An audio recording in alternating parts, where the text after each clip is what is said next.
ఒక్క నిమిషంలో కలుద్దాం.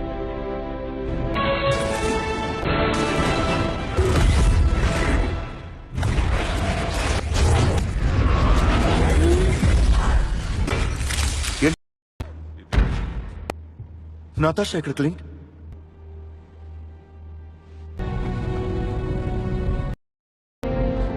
వదులు, నన్ను వెళ్ళని. వద్దు, నా మాట విను. మరేం పర్వాలేదా?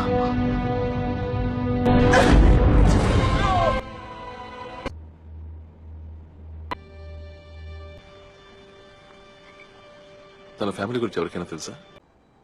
గమ్యం లేని ప్రయాణం నాదే. తర్వాత మీతో కలిశాను, అవెంజర్ అయ్యాను, నాకు ఫ్యామిలీ ఏర్పడింది. నాకు తెలిసి మనమే